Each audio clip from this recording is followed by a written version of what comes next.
पर विराजमान सभी अतिथिगण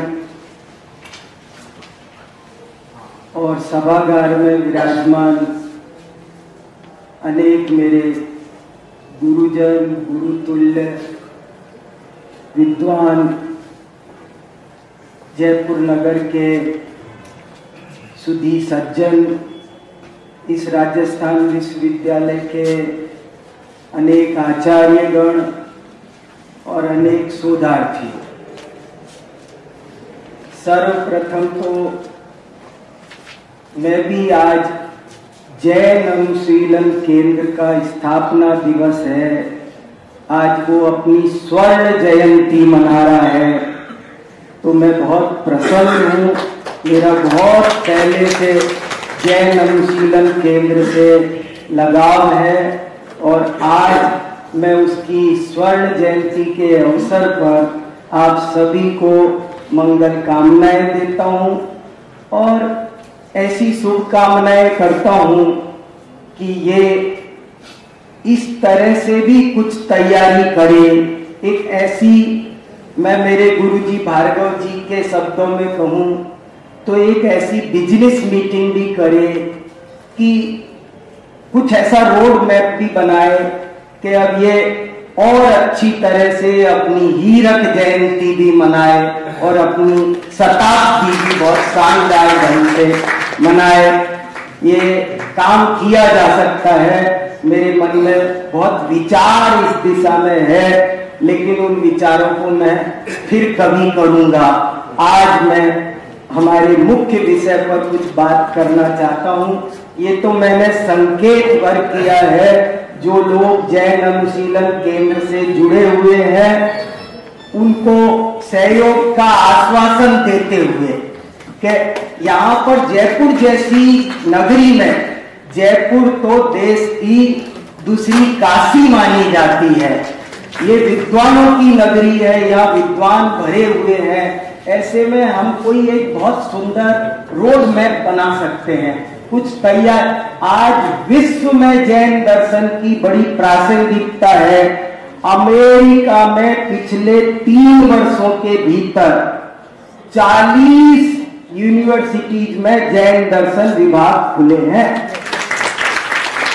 और वहां पर केवल 10-10, 20-20 बच्चे नहीं पढ़ रहे हैं, वहां पर 1300 बच्चे एक यूनिवर्सिटी में, ये मेन स्ट्रीम में पढ़ाया जाता है। वहां के सोशियोलॉजी डिपार्टमेंट में जैन फिलॉसफी की क्लासेज लगती हैं। तो कहने का मतलब ये है कि हम इस चीज को यदि थोड़ा सा सीरियसली लें और इस पर कोई काम करें, कुछ मीटिंग करें, तो ये भी एक मुद्दा है। और हम अगले 25 सालों का तो कम से कम एक कोई योजना बनाए ताकि जैन अनुशीलन केंद्र कोई और भी अच्छा अपना नाम रोशन कर सके। मुझे बहुत खुशी होगी कि अगर इस यज्ञ में मैं भी कुछ संविधा अर्पित कर सकूं तो मैं अपनी पूरी शक्ति से इस जैन अनुशीलन केंद्र के साथ हूं। अब हम बात करते हैं आज के विषय की थोड़ी सी। आज का विषय है जैन परंपरा में पर्यावरण चिंतन।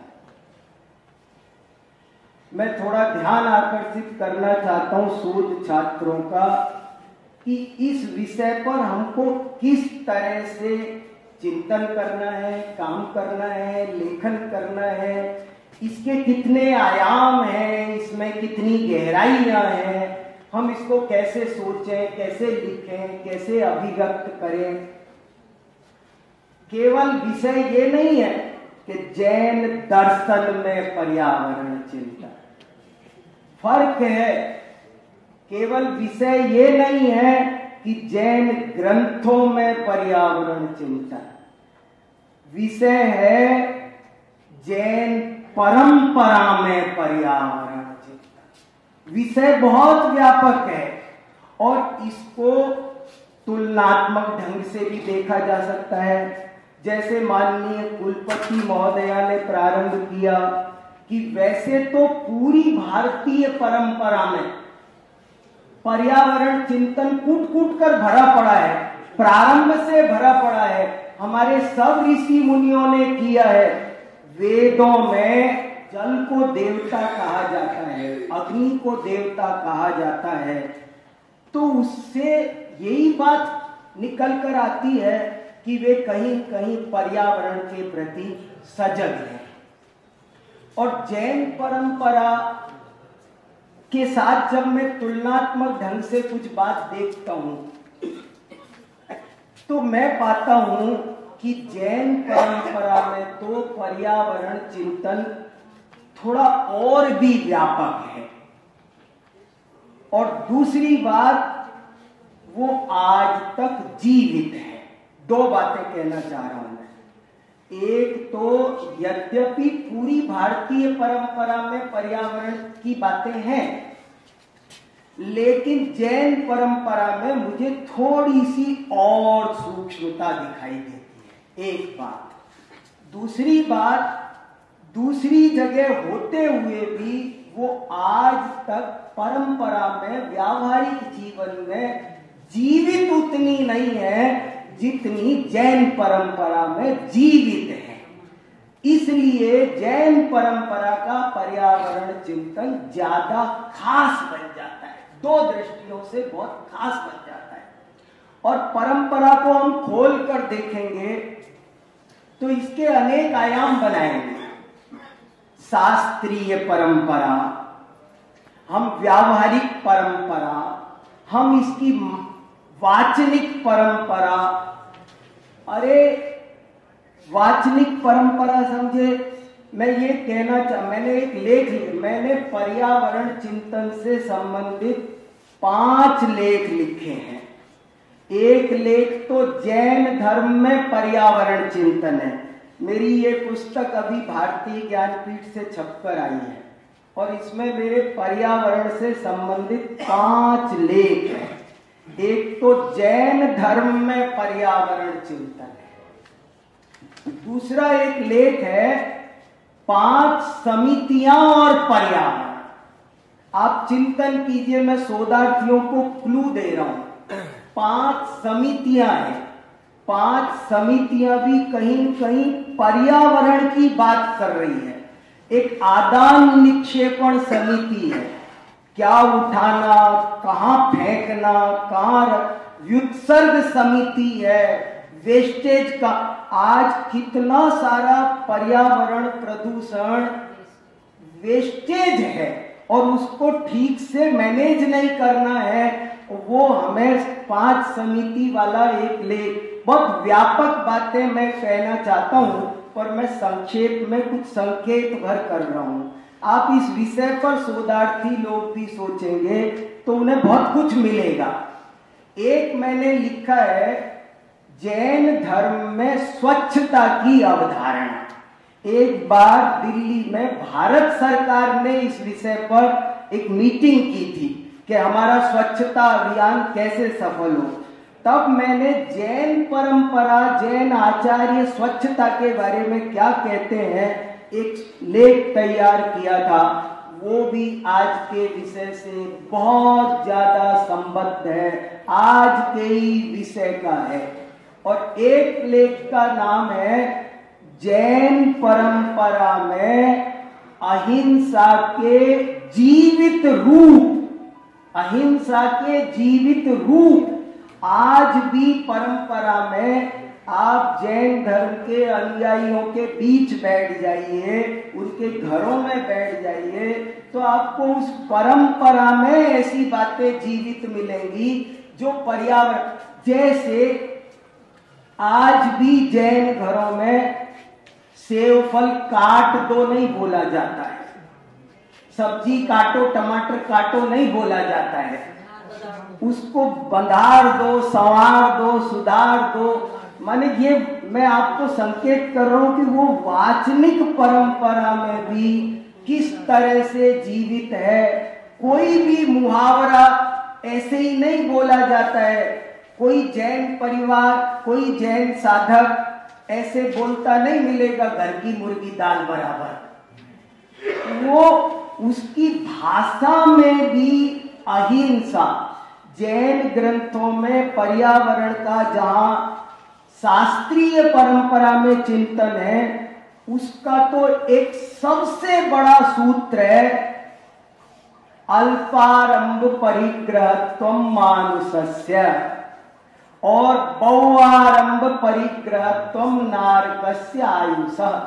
तत्वार्थ सूत्र जैन दर्शन की बुनियाद है और उसमें आरंभ परिग्रह, आरंभ माने क्या?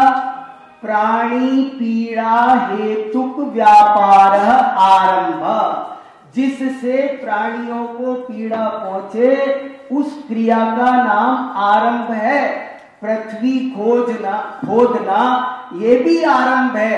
और जैन आचार्यों ने कहा कि बहुत आरंभ परिग्रह करना नरक आयु के बंध का कारण है और अल्पारंभ परिग्रह रखना ये मनुष्य आयु के तुम चाहते हो। देखिए वो क्या बता रहे हैं, कैसे उन्होंने जन जन तक पर्यावरण का संदेश फैलाया कि यदि तुम फिर से मनुष्य बनना चाहते हो तो अल्पारंभ परिग्रह, और यदि ज्यादा आरंभ परिग्रह किया तो नरक में जाओगे। ये बहुत बड़ा उनका उपदेश था जिसने पर्यावरण चेतना जन जन में जागृत की। ऐसे ही और बहुत सारे बिंदुओं पर हम सोचेंगे। परंपरा है, जैन परंपरा, ये चित्र बहुत महत्वपूर्ण है। जैन, हर जैन मंदिर में आपको ये चित्र मिलेगा। हर जैन मंदिर में कहीं भी जाओ ये चित्र मिलेगा। पेड़ को छूने की भी जरूरत नहीं है और भूख पूरी मिटाई जा सकती है, स्वस्थ रहा जा सकता है, सुखी रहा जा सकता है। तो ऐसे नाना ढंग से हम देख सकते हैं। मैं आपको परंपरा के कुछ और रूपों की ओर भी थोड़ा थोड़ा संकेत करना चाहता हूं। जैसे जैन व्याकरण होती है, जरा देखिए, मैं एक इंपॉर्टेंट बात आपके बीच रखना चाहता हूं। जैन व्याकरण पर आज भी कम से कम 500 ग्रंथ मिलते हैं। वैदिक व्याकरण के साथ तुलना करते मैं एक बात रख रहा हूं। जैन आचार्यों की पर्यावरण चेतना आपके सामने रख रहा हूं। जैन परंपरा का पर्यावरण चिंतन, उसकी गहराई आपके सामने रखने की कोशिश कर रहा हूं। जैन वैयाकरण कहते हैं कि अनुस्वार से काम चलाओ, अनुनासिक मत लिखो। क्या मतलब हुआ? अनुस्वार से काम चलाओ, अनुनासिक मत लिखो। क्या मतलब हुआ? वैदिक व्याकरण कहती है कि नहीं, अनुनासिक ही लिखना है। जैन परंपरा कहती है कि नहीं, आप तो अनुस्वार से काम। उदाहरण के तौर पर सबको समझ में आए, पीछे बच्चों को भी, मान लीजिए मुझे चंदन लिखना है, चंदन। तो जैन परंपरा कहती है, कातंत्र व्याकरण 5000 साल पुराना जैन व्याकरण है, कातंत्र व्याकरण, उसमें ये लिखा है अनुस्वार से काम चलाओ। कैसे? चंदन लिखना है तो दो तरीके हैं, एक तो च लिखो, फिर आधा न लिखो, फिर दन लिखो, चंदन। जैन परंपरा कहती है नहीं नहीं, ऐसा मत करो, च पर बिंदी लगाओ।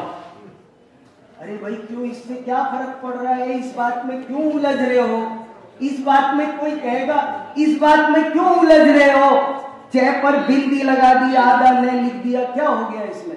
नहीं, जैन आचार्य कहते आधा न मत लिखो, च पर बिंदी ही लगाओ। क्यों? ये अपरिग्रहवाद की प्रतीक है, इससे अल्पारंभ परिग्रह होगा। आप कल्पना करो कि मेरी इस पुस्तक में जितनी जगह आधे नए वगैरह आए हैं, अनुनासिक ध्वनियां आई हैं, पंचम वर्ण आया है, दिनांक में कितनी टेढ़ डालनी पड़ेगी? मंगल लिखेंगे तो कितनी टेढ़ डालनी पड़ेगी? वो कह रहे मंगल लिखना है तो मैं पर बिंदी लगाओ ना भैया। तो क्यों? वो कह रहे, अब आप सोचो जरा, देखो इनकी दूर दृष्टि देखिए आप। वो कह रहे कि अगर आप ऊपर बिंदी लगाएंगे, मान लो इस किताब में मैं सारी प्रूफ रीडिंग करके करेक्शन कर दूं, तो इस पूरी किताब में 2 पेज कम हो जाएंगे, और ये 1000 छपी है तो 2000 पेज का कागज बच जाएगा। कागज पेड़ों से बनता है। आप ऊपर बिंदी लगाएंगे तो कागज कम, समय कम, शक्ति कम, प्रसाधन कम। ये अल्पारंभ परिग्रह की घोषणा जैन आचार्यों ने व्याकरण से कर दी। जैन व्याकरण में पर्यावरण चिंतन, ऐसा एक बड़ा सुंदर शोध पत्र हो सकता है। कितने ढंग से हम काम कर सकते हैं। एक बड़ी बात ये कहना चाहता हूं मैं कि कभी पर्यावरण को लेकर आदमी इतना गंभीरता से सोचता नहीं है। हमारा आपका कर्तव्य बनता है कि हम इस गंभीरता को भी थोड़ा सा उजागर करें, हाईलाइट करें। देखिए मैं क्या कहना चाहता हूं, ये एक नया पॉइंट मैंने उठाया है। पर्यावरण को थोड़ा सा गंभीर, इसको लोग ये कहते कोई बात नहीं, कोई बात नहीं, क्या हुआ तो क्या, थोड़े से में क्या होता है, थोड़े से में क्या, अभी कौन आफता। माने इसको अभी जितनी गंभीरता से लिया जाना चाहिए, कहीं ऐसा ना हो कि बहुत देर हो जाए। आज पर्यावरण प्रदूषण के जो समाचार आ रहे हैं वो बहुत खतरनाक है, रोंगटे खड़े कर देने वाले हैं, रुला देने वाले हैं। मैं तो इतना कहता हूं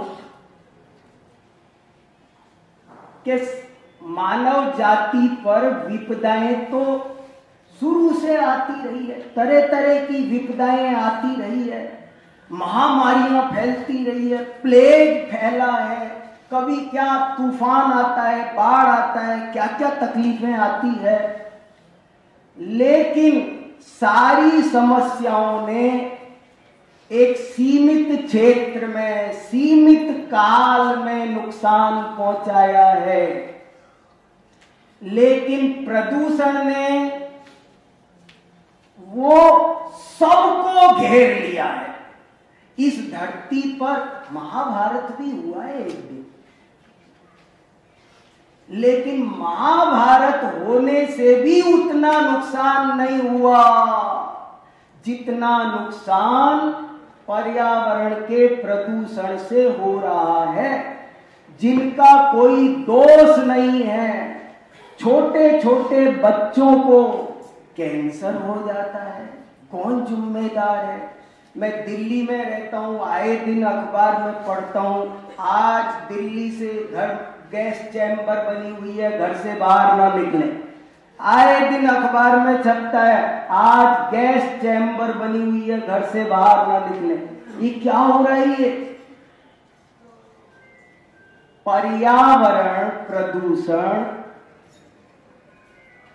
एक समस्या नहीं है, बल्कि समस्याओं की जड़ है। समस्याओं, अनेक समस्याओं का कारण है।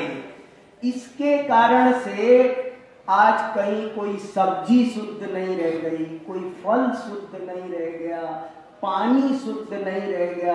अरे सांस तो लेना पड़ेगी ना, सांस में जहर घुल गया है, सांस वायु शुद्ध नहीं बची है। क्या होगा? घर में मैं कब तक एयर प्योरीफायर लगाऊंगा, और वो भी हवा तो वहीं से आएगी ना। कैसे क्या क्या काम होगा, जरा विचार तो करो। मैं देखिए, मैं इस विषय को लेकर बहुत चिंतित रहता हूं, और आपको सच बता रहा हूं, बड़े बड़े धर्मात्मा लोग, एक चींटी मरे ना, जरा देखो, मेरे हाथ से एक चींटी मरे तो मैं पछताऊंगा, हाय मेरे से क्या हो गया। लेकिन एक पॉलीथीन फेंकते हुए नहीं घबराऊंगा। तुझे पता नहीं है तूने क्या किया है। चींटी तो 3 इंद्रिय जीव है, तेरी ये पॉलीथीन खाकर संगी पंचेंद्री गाय मरेगी, तड़प तड़प के मरेगी। इस पॉलीथीन, जरा अपने हृदय पर हाथ रख के पूछना कि क्या पॉलीथीन समय फेंकते समय ऐसा लगता है कि मैं किसी संगी पंचेंद्री की हिंसा का जिम्मेदार बन रहा हूं। मेरे प्रदूषण फैलाने से किसी विद्वान को असमय में मौत के गाल में जाना पड़े तो उसका जिम्मेदार कौन है? बच्चे को मरना पड़े तो उसका जिम्मेदार कौन है? इस तरह से जब तक हम सीरियसली नहीं सोचेंगे, इस प्रदूषण के मुद्दे को सबने लाइटली ले रखा है। आज के इस सेमिनार में मैं एक ये बात बहुत हाईलाइट करके कहना चाहता हूं कि इसे हमने बहुत, दुनिया ने अभी भी, इतनी बड़ी रिपोर्ट रोज आती है तब भी सब अभी जितना सिंसियरली लेना चाहिए ले नहीं रहे हैं, हल्के से चल रहे हैं। कितनी बार गवर्नमेंट बोलती है पॉलीथीन बंद करते हो, होती नहीं है। हम अपने साथ क्यों नहीं थैला लेके चल सकते? हम कितने सारे कूपन फैलाएंगे। एक ट्रेन आकर खड़ी होती है स्टेशन पर, ट्रक भर के गार्बेज निकलता है पॉलीथीन का, ये क्या हो रहा है?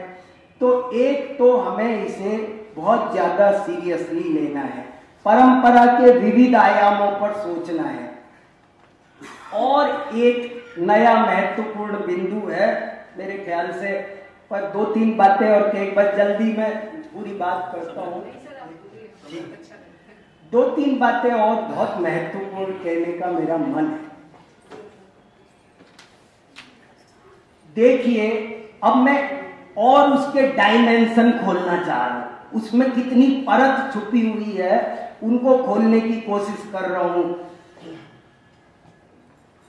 एक समय था जब हमारे ऋषि मुनियों ने एक नारा दिया था, अहिंसा परमो धर्मः, क्योंकि दुनिया में ऐसा लगता है बहुत हिंसा की अति हो गई, तो उन्होंने सर्वे पदा हस्ति पदे निमग्ना, जैसे हाथी के पैर में सब पैर आ जाते हैं, तो उनने कहा अहिंसा ही धर्म है। और फिर अहिंसा में उन्होंने सब गर्वित किया। जरा इस लाइन पर ध्यान दीजिए, उन्होंने कहा अहिंसा ही धर्म है, और अहिंसा ही धर्म है तो बाकी की सब क्रियाओं का, बातों का क्या होगा? उन्होंने अहिंसा के पेट में सब समा दिया। उस द्रव्य हिंसा, भाव हिंसा, उसके भेद प्रभेद कर बोले अहिंसा में ही सत्य भी गर्भित है, अचौर्य भी गर्भित है, ब्रह्मचर्य। हिंसा के पेट में 5 पाप गर्भित है, अहिंसा के पेट में 5 व्रत गर्भित है, और एक अवधारणा प्रस्तुत की कि अहिंसा परमो धर्म है। मैं आज कहना चाहता हूं, आज फिर समय की मांग है, आज हमें नारा देना चाहिए, पर्यावरण रक्षा परमो धर्म। पर्यावरण प्रदूषण सारा अधर्म है। मैं देखो धर्म का पर्यायवाची बोलना चाह रहा हूं, बहुत बड़ा शब्द बोलना चाह रहा हूं। धर्म का पर्यायवाची शब्द आज दे रहा हूं मैं इस संगोष्ठी में। पर्यावरण रक्षा ही धर्म है, और पर्यावरण को प्रदूषित करना ही अधर्म है। सारा अधर्म में प्रदूषण में गर्भित करना, और सारा धर्म पर्यावरण रक्षा में कर रहा है। और अभी देखिए कैसे जैन परंपरा में पर्यावरण चिंतन है ना, बहुत प्यारा विषय है। अब आप पर्यावरण को भी 2 भागों में बांट कर देखिए, अंतरंग पर्यावरण, बहिरंग पर्यावरण। पर्यावरण प्रदूषण कहां से शुरू होता है? कहां से शुरू होता है? बाहर से, वो यहां से शुरू होता है। आप पर्यावरण के भेद करके, धर्म की कोई ऐसी बात नहीं है जिसे आप पर्यावरण में नहीं गर्भित कर सकते। क्रोध जैसा बड़ा प्रदूषण कुछ और है? मान, माया, लोभ, ये क्या है? ये प्रदूषण के असली जनक है। लोभ असली पर्यावरण है, प्रदूषण है, और उसकी वजह से बाहर का वातावरण प्रदूषित होता है। तो हमें अंतरंग प्रदूषण मूल है, वो बीज है, उससे सारा पेड़ बनता है। हमें जैसे मैं इस बात पर फिर जोर देना चाह रहा हूं, आप सब इस पर विचार करें कि क्या ये कहने में कोई कमी लग रही है आपको? आज जब तक ये बात हम नहीं कहेंगे, सब जगह जोर शोर से नहीं कहेंगे कि पर्यावरण को प्रदूषित करने का कोई भी काम, चाहे वो धर्म के नाम पर करो। देखो, ये भी एक आश्चर्य है, बहुत बड़ा, विश्व का बड़ा आश्चर्य है ये, कि जो धर्म पर्यावरण शुद्धि का नाम होना चाहिए, वही धर्म कई क्रियाएं ऐसी उनके नाम पर अज्ञानता, धर्म के पैरेलल धर्मांधता भी तो होती है ना, या उनकी समझ ठीक नहीं होती है। तो हमको वे सब बातें भी समझनी है और इस पर्यावरण को एक ऐसे सूर्य के रूप में देखना है जिसमें हजार, ये सहस्र रश्मि है ये विषय। आज जो आपका विषय है ये सहस्र रश्मि है, इसमें अनेक आयाम निकल कर आते हैं। अंतरंग, अगर आप क्रोध मिटाने पर कोई लेख लिखते हैं तो वो इस गोष्ठी का विषय है। अगर आप लोभ मिटाने का कोई शोध पत्र लिखते हैं तो वो इस संगोष्ठी का विषय है, क्योंकि वो अंतरंग प्रदूषण को दूर कर रहा है। तो हमको जैन परंपरा में कितने रूप आज भी जीवित हैं। जैन परंपरा में आपको पता, हमारे घर में भी गर्म पानी में ठंडा पानी नहीं मिलाया जाता है। हमारे पिताजी, पहले हम छोटे थे तो चिमनी को फूंक देके नहीं बुझाता, फूंक, क्यों? वो अग्नि का एक जीव है, ये वायु का एक जीव है। छह ढाला जैसे ग्रंथ में क्षिति पावक जल, इनको कर प्रमाद जल भूमि वृक्ष पावक न विराधे, इनकी विराधना मत करो। और अंतिम एक मुद्दा कह के अपनी बात पूरी करूंगा कि पर्यावरण को गंभीरता से लेने के लिए हमें इन पृथ्वी, जल, अग्नि, वायु, वनस्पति, इनको जीव सिद्ध करना पड़ेगा, जन जन को बताना पड़ेगा। आप सबको 5 शोध पत्र, 5 किताबें जैन अनुशीलन केंद्र को छपानी चाहिए, 5 स्थावरों पर। कुछ सहयोग होगा तो मैं करूंगा, पैसा भी चाहिए तो चिंता की बात नहीं, पर काम होना चाहिए।